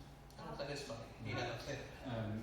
So we did receive a question from this great person in the audience with the initial W. This probably came 2 speakers ago, but I just found it. I cannot revisit their mark. Okay. But it speaks to your point about kind of breaking the monopoly of advice, but it also might touch on walkabouts. I suspect the question first came in, but the question is kind of, did anybody submit the question? And you can, yes, Valerie, okay. So do you want to maybe ask the question? I think it was a great question, yeah. Well, I think it was in response to what Simone was saying about deputies sort of trying to give very clear advice to ministers. And in my experience working in government, I think, or my question was, wouldn't we all be better off if ministers had the full range of advice? That some people think this and other people think that, and this might be what we're recommending, but there is a full range of advice, and in my experience, it seems that ministers are getting kind of a sanitized version of things, or they could be. And the question was, wouldn't we do it better off if they had a fairer version? And could everybody hear that? The question is, wouldn't ministers be better off if they got the full range of opinions rather than a single sanitized version of advice from the deputy? So, of course, I'm within company that I'm sure will have strong and thoughtful views on that. I think ostensibly you want to say, sure, we can put more views in. I think also, practically speaking, a deputy's job is to try to limit the discussion and try to get a decision out of the minister. So you really need to go from, actually one of the exercises I give my class when I ask them to develop policy options is, how many do you develop? It depends where you are in the process of development. Sometimes it's 7 options, sometimes it's 3. As a scholar, I would say that this particular period for me makes me think about public choice theory, though. That there's a profound distrust of the public services, this notion that the public servant is there to serve, do the public good. It was really questioned profoundly in this period, that we shouldn't be thinking of public servants as any special beings that are doing public service for the good, but that they're self-serving rational actors, and we need to think about them that way. And so there's a power dynamic at play, and it's the deputy's interest, not these deputies, but there's an interest to control the minister, and this is what these reforms are about. This is what this show is about, in my view. And I think that public choice theory is a very different way to think about public service, because we often talk about the value of public service and the good-hearted people that are in it. Public choice theory takes a very cynical view, and I don't think we've ever really gone beyond the impact that theory has had on the way we think about public service. Not in the academic community. We're much more skeptical about motives, about the public servant's motives. And my motive right now is to keep us running on time. So thank you very much, Kevin. Appreciate it. I could listen to you all night. But, thank you, Kevin. Our next guest is the Deputy Minister, Duff Montgomerie. Please welcome Duff Montgomerie.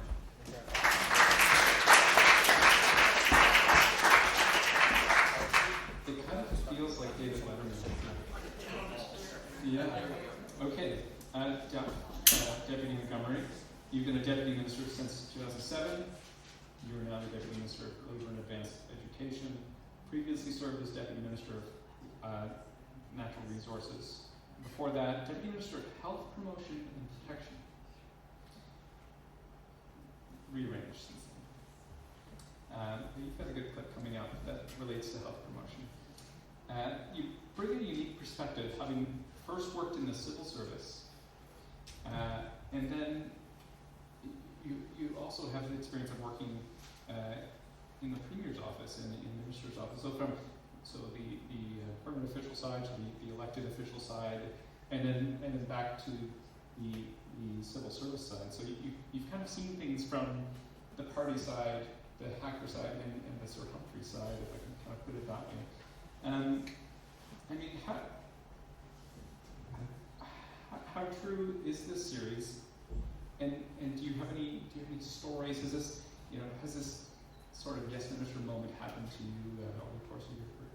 So if I can, was it Valerie who asked the question? Yeah. Let me give you my answer. I have a phrase that I use with my team: get everybody in a room. I think Valerie left the room. I'll just pass it along. Get everybody in a room, because it's so important that, and I serve 4 premiers, 3 different political parties. The advice that you give to premiers and ministers has to be reflective of what the people are thinking. And they have to know what all sides of the people are thinking. So it's our job to be objective and talking to union leaders versus employers versus university presidents and student leadership. And when you get in front of your minister or your premier, this is what's concerning these folks. This is what's concerning these folks. This is what's concerning these folks. So what do you recommend? I recommend we get them all in the room. Talk about their differences and try to find a way that you're able to go back to your elected officials to give them options on a potential solution. So that's my style, and I think it's important to relate that. Because yes, minister, when I first started watching it, I wasn't a deputy minister, obviously. But when I re-engaged with Yes Minister was when Jamie Muir became Minister of Health. And all hell was breaking loose.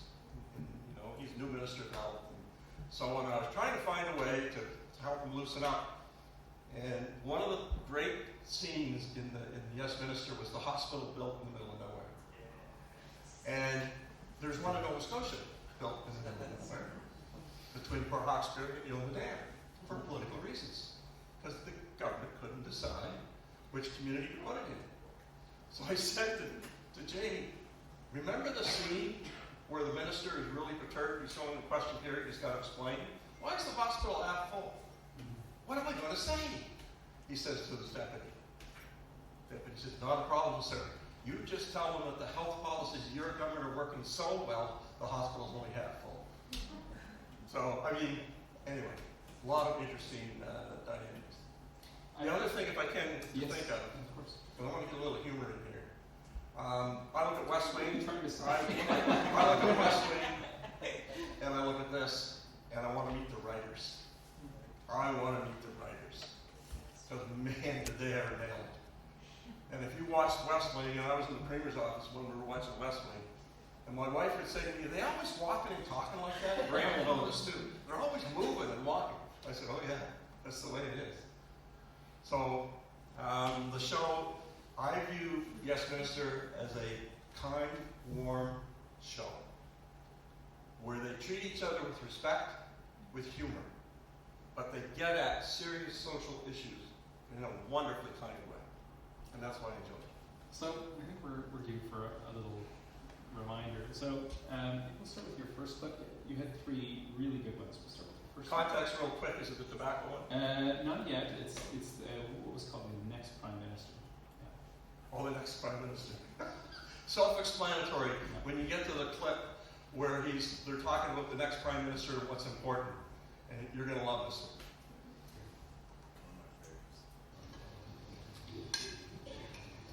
How are things at the campaign for the freedom of information, by the way? Sorry, I can't talk about that. That's good enough.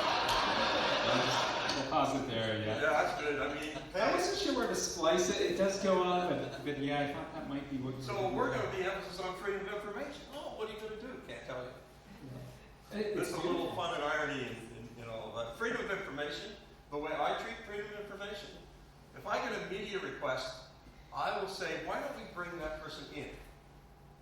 Why make them go through a formal process? Bring them in, put them in front of staff, and whatever's going to happen is going to happen. At least they'll get from my staff or whoever a perspective of what they're asking of me.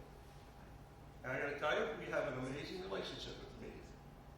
They don't come at us when we deserve to come at, but they also know we try to be open and transparent. So you were Deputy Minister of Health Promotion and Protection. The next scene, totally your game. So why don't you set that one up for us? That's the smoking clip. So I'm in Premier Ham's office, and the Premier says, I'm going to introduce no smoking in public places legislation. Oh, okay, Premier. Context. Very courageous decision. Context. A conservative Premier. Okay? He has a caucus. And you need to understand the caucus is the lifeblood of the political party. Because it's in the caucus room where real views get put forward. As Disraeli would say, was told when he was in the front bench, his exchequer was telling him, those people across the aisle, don't you worry, Prime Minister, we got them. And Disraeli goes, it's the one behind me that I worry about, the caucus. So let's set the context. Premier Ham, Conservative Premier, we're going to get rid of smoking. I was just wondering, did you have an interesting chat with Dr. Thorne? Yes, he proposed the elimination of smoking. By a campaign of mass hypnosis, perhaps. By raising tobacco taxes sky high, simultaneously banning all advertising, including a point of sale. Don't you think his position is admirably moral? Moral, perhaps, but extremely silly. No man in his right mind could possibly contemplate such a proposal. I'm contemplating it. Of course, Prime Minister. Please don't misunderstand me. It is quite right, of course, that you should contemplate all proposals that come from your government, but no sane man would ever support it. I'm supporting it. And quite right. See, the only little problem is that the tax on tobacco is a major source of revenue for the government. It's also a major source of death from killer disease. Yes, indeed, but no definite causative link has ever been proved. Has the statistics Statistics on don't how prove anything in statistics. even the truth? Smoking-related diseases cost the NHS £165 million a year. Yes, but we've been into that. It has been shown that if those extra 100,000 people had lived to a ripe old age, they would have cost us even more in pensions and social security than they did in medical treatment. So financially speaking, it's unquestionably better that they continue to die at about the present rate. When further killed 30,000 people in 1833, we got the Public Health Act. When smog killed 2,500 people in 1952, we got the Clean Air Act. A commercial drug kills half a dozen people, and we get it withdrawn from sale. Cigarettes kill 100,000 people a year. And what do we get? £4 billion a year. 25,000 jobs in the tobacco industry, a flourishing cigarette export business helping our balance of trade, 250,000 jobs related to tobacco, newsagents, packaging, transport. It's just guesses. No, they're governments too. They're facts. See, so your statistics are facts, and my facts are merely statistics. Prime Minister, I'm on your side. I'm merely giving you some of the arguments that you will encounter. Thank you, Humphrey. I'm so glad to know that we shall have support such as yours. Prime Minister, it will be pointed out that the tobacco companies are great sponsors of sport. Now, where would the BBC sports programs be if cigarette companies couldn't sponsor the events that they take? Humphrey, we're talking about 100,000 deaths a year. Yes, but cigarette taxes pay for a third of the cost of the National Health Service. We're saving many more lives than we otherwise could because of those smokers who voluntarily lay down their lives for the Smokers are national benefit. That's one of the best scenes of the whole series. So keep in mind, back in the early days like that, I was asked by the Premier with Nancy Hudnut, who was with the Department of Health at that time. She was the public service lead, and I was the lead for Premier Ham. How do you bring this together? So deputies disagree too, by the way, right? There's a subset here when you're looking at a corporate policy that goes looking, all of a sudden finance is involved, health is involved, and everybody's got an opinion. Municipal affairs is involved because they're policing the illegal sale of tobacco. Everybody's got an idea. Get everybody in the room. Get the best information you can and put it in front of the elected officials and help them make a decision. So bingo, the tobacco thing as you all know, evolved over a period of time. But I'm in Quebec City about 4 years later, Deputy of Health Promotion and Protection. And the tobacco industry, in their wisdom, issued these small cigarillos for women. You remember those colorful boxes, rum flavored, all that kind of stuff, aimed at women, young women. So my job was to convince the federal deputy with my provincial colleagues, you need to ban that. You need to ban that. That's another way of the tobacco industry. Deputy said no, so I go to the table where the ministers are meeting, and my minister, Barry Burnett, said, how'd you make out? Struck out. I said, damn. I said, I got an idea. I ran down to the lobby of the hotel, I bought a package of those cigarillos. And I showed it to Barry, sat back at the table, Barry says, go give it to the federal minister who was Tony Clement. I go up to the front, lean over his deputy who just said to me an hour ago, no friggin' way, and I hand it to Minister Clement. This is for Minister Burnett. With an order of law, Clement goes, are you kidding me? This is targeted at women. No shit, Sherlock. And away we went. You can impact public policy in a lot of interesting ways. And by the way, I worked for a lot of ministers and four premiers. I loved every one of them.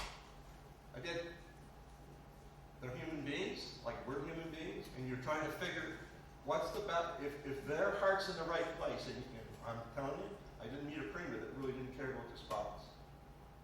Then you've got to help them to provide advice that helps them achieve that. And the better advice you can give them, the more successful they can be. And the last thing I'll sort of say, I'm rambling on here.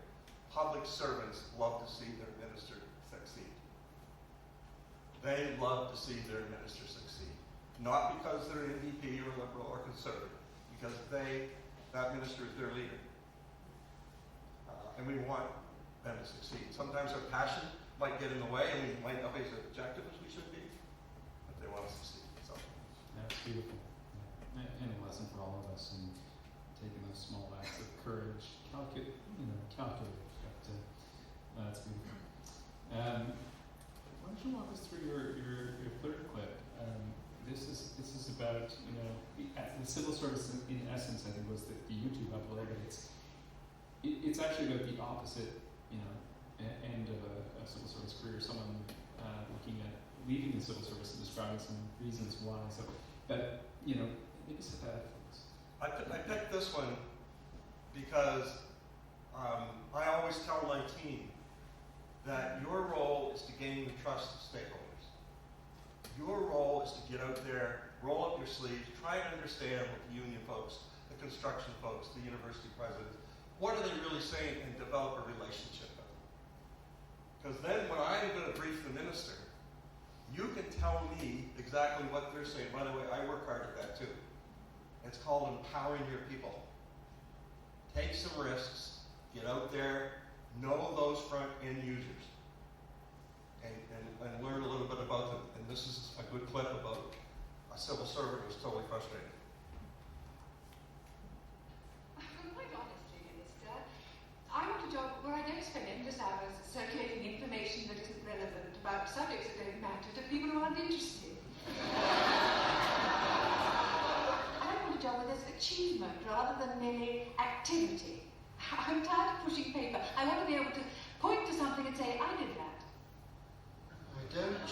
I don't understand. I know. That's why I'm leaving.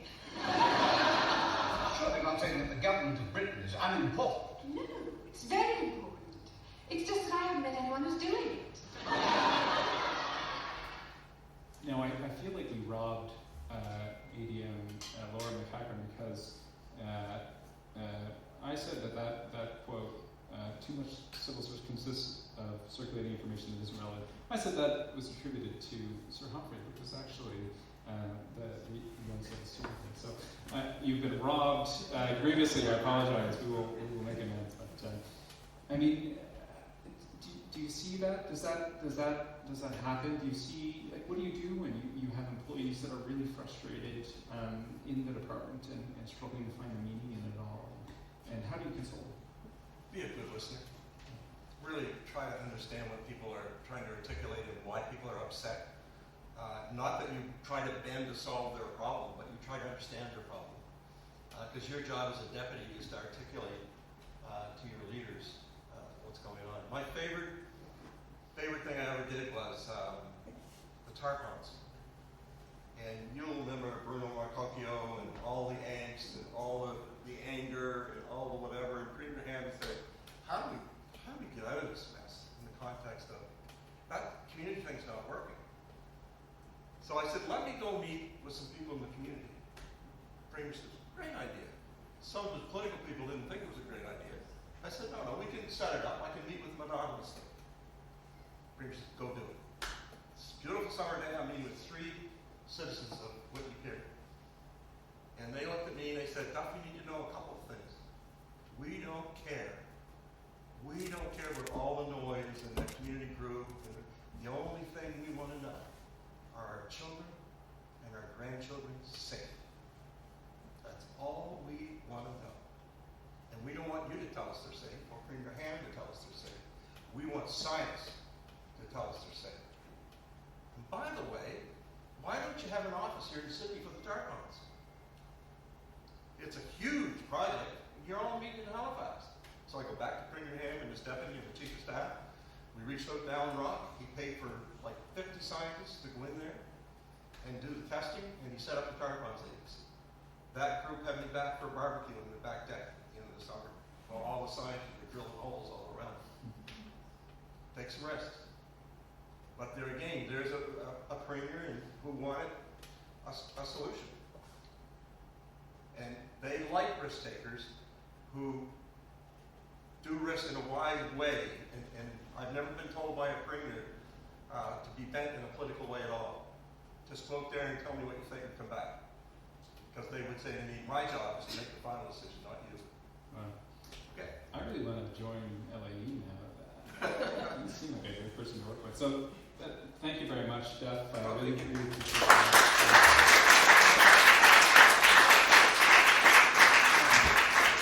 Okay, you've all been very patient. We have one last speaker, so we're going to do this in about 45 seconds. So, everybody welcome Anne Totten. Anne, welcome.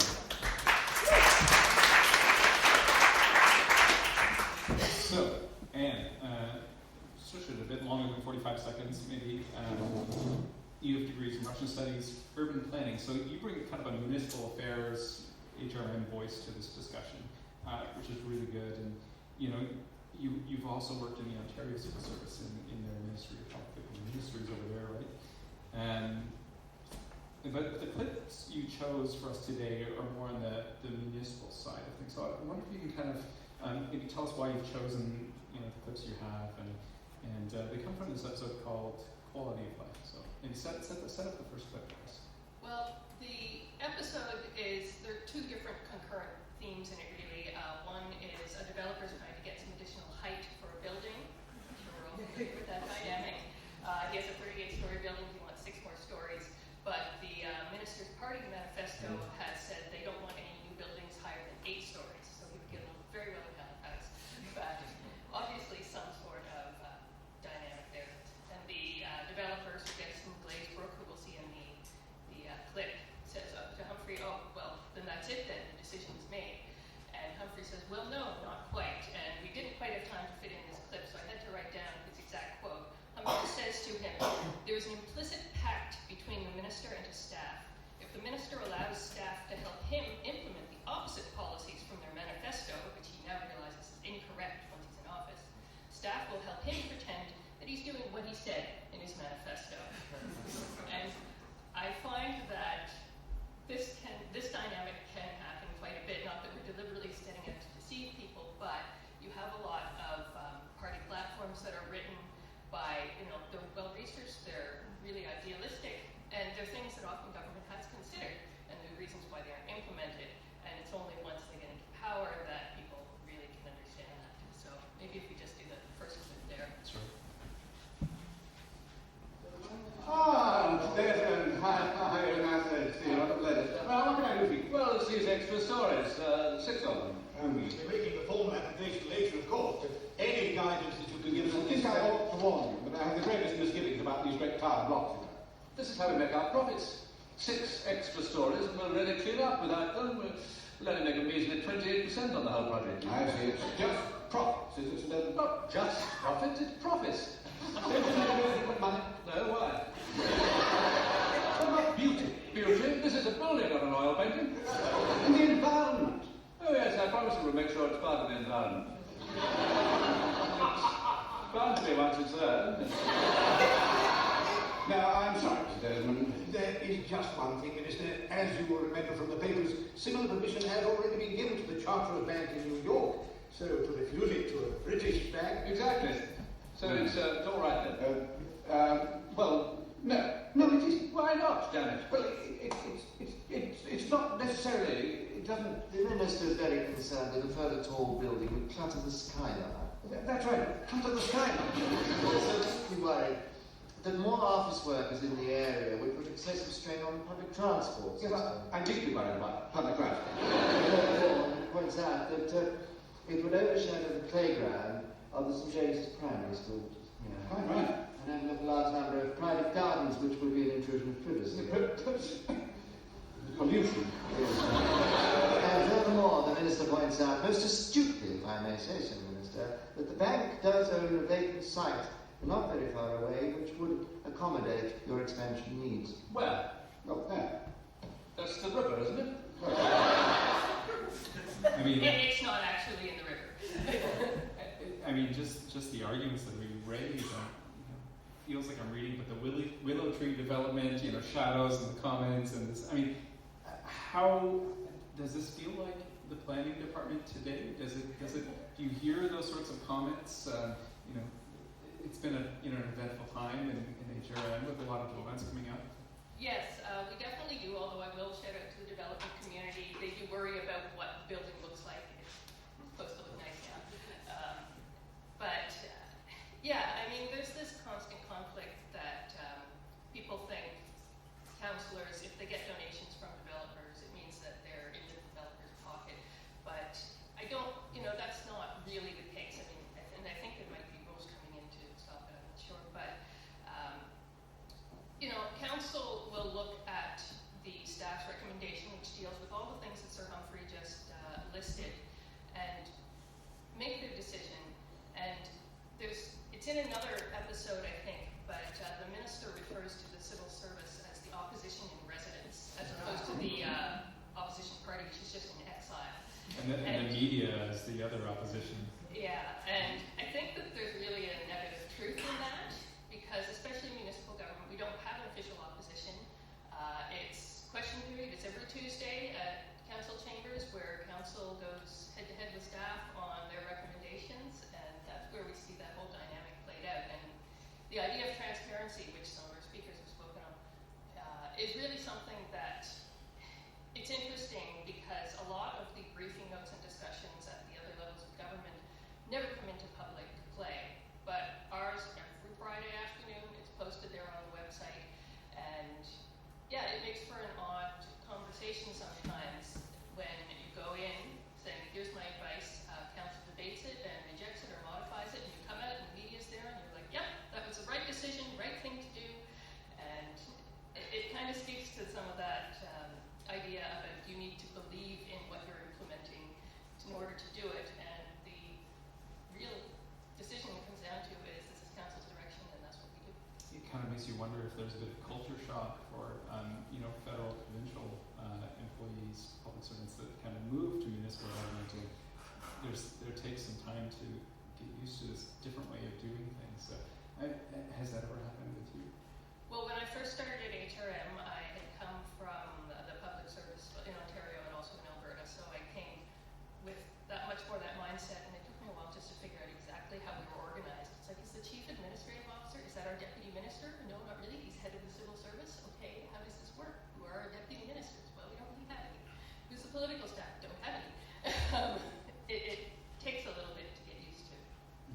So why don't you so this next clip is the last clip of the night, so why don't you, everyone's dying to see it, why don't you set it up and...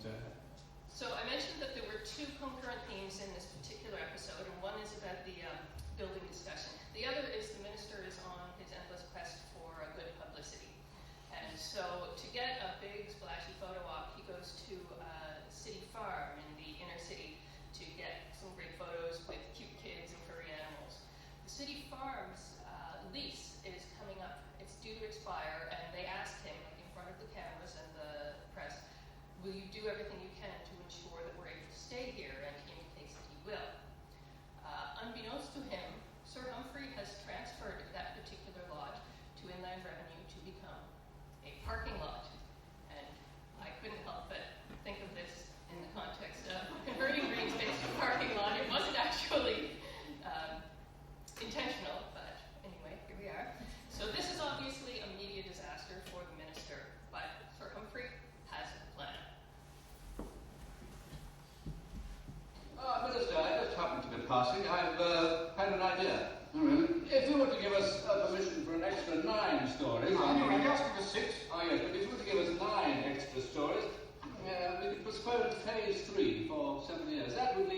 salvated.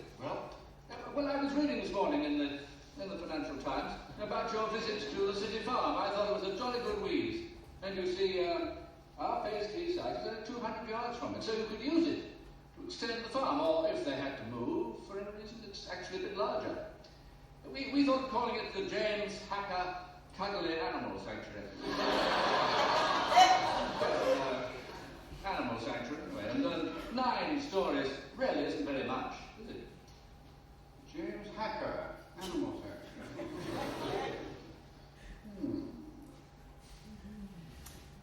So I just wanted to say the one thing I liked about this episode is we don't actually see as much of Sir Humphrey as we do in a lot of the other episodes. But that little scene of him at the end there, standing in the background, smiling on beatifically, is kind of, I think, something a lot of civil servants can identify with, that you haven't been prominent, you know, the whole show has been about the minister's interaction with people and the minister getting the media, and you've just smoothed the way for everyone to get what they want, and he's very satisfied with that. Wow. So, and I think that's about all the time we have. I'd love to keep on talking, you know, for hours on this topic, but I recognize some of us have lives, not me. On behalf of IPAC, the Institute of Public Administration of Canada, I want to thank all of you for joining us. Thanks also to our event organizers, Hunter Gillis in the corner doing his MPA degree. Hunter does have a copy of Graham's book, so he's well set up to succeed in his program with Dr. Quigley. And Riley Nielsen, who just had to go, and I put her stuff in the cabinet, so she had to kind of walk in front. I didn't tell her I put her stuff in the cabinet. That was the challenge. Thank you also to our hosts, the Halifax Club, and most of all, our speakers, Graham, Simone, Lorraine, Duff, and Kevin. I really appreciate you sharing these stories, these insights. There's some really, really good ones. I'm going to remember your story for quite a while. And I think there is quite a legacy of this show, and I think someone's going to be talking about it when it hits 50 in 10 years. So thank you again for your patience, hanging around, sticking around to the end of the evening. Really appreciate all of you being here. So see you again soon. Thank you very much.